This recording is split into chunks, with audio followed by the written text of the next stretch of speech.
My name is Askold Melnyczuk. Today, we're launching For the Record, a series of conversations with Ukrainian writers in a time of war. Ukraine is the only country I know of that was dreamed into existence by a poet. Born a serf in 1814, Taras Shevchenko was freed from slavery by the efforts of fellow artists. The painter-poet then took on himself the mission of telling the story of the indigenous people of Ukraine in their native tongue. For this, the Russian Empire punished him with decades of exile and imprisonment. This despite the fact that he wrote his prose in Russian.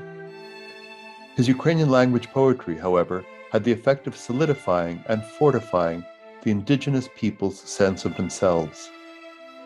Ever since, poets have held a singular importance for Ukrainian culture. Language can readily become an instrument of oppression. The history of Russian censorship of its own poets is well known, thanks largely to Nadezhda Mandelstam's account of her husband Osip's trials in Hope Against Hope and its sequel, Hope Abandoned. Less well known is the way Russia exerted its hegemony over its colonies. The assault on Ukrainian culture reached a fever pitch under Stalin in the 1930s. I don't think there's a Ukrainian writer alive today who isn't aware of what happened during what I call the aborted Renaissance. Imagine 20th century American literature without Faulkner, without Richard Wright, or Willa Cather, or Hemingway, or Zora Neale Hurston, or Marianne Moore, or William Carlos Williams, Wallace Stevens, James Baldwin. Imagine contemporary American literature without them. It's unthinkable. But the unthinkable happened in Ukraine. In 1930, some 260 writers actively participated in the country's literary life. By 1938, only 36 remained on the scene. Surveying the facts of the fates of the missing speaks volumes about the leitmotif of that decade. Of the 224 missing in action, 17 were shot, 8 committed suicide, 175 were arrested or interred, 16 disappeared without a trace. Only 7 died of natural causes. Belarusian culture was similarly decimated and thwarted by Stalin. The crime for which writers and intellectuals in former Soviet republics were punished was that they dared aspire to autonomy and cultural independence.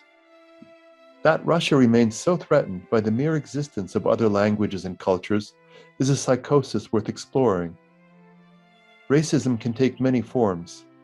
To skin color and religion, one must add an inexplicable insecurity about the shape words take on the page, the sounds they make in our mouths.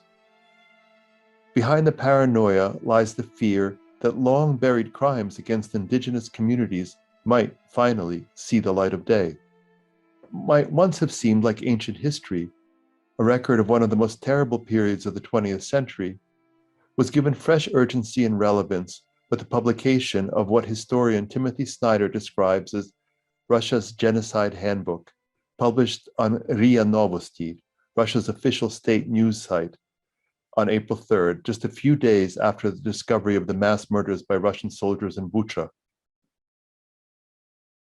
As Snyder describes it, I quote, "The Russian handbook is one of the most openly genocidal documents I have ever seen.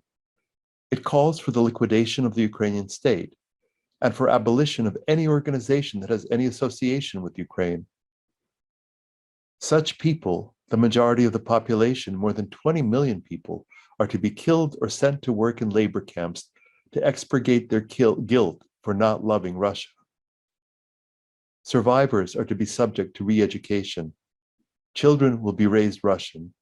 The name Ukraine will disappear. Men hep tavas agolas idir is the only line I know in Cornish. From a poem by the great British poet Tony Harrison, it translates to mean, quote, "The tongueless man gets his land took." While Ukraine has never been tongueless, it has long appeared that way to the world. No more. Freed from the yoke of empire, the country has become a cosmopolitan nation in which identity is not determined by language. What follows is a series of conversations I've been having with writers writing in Ukrainian, Russian, Belarusian, Crimean Tatar, since Russia launched its invasion on Ukraine on February 24th, 2022.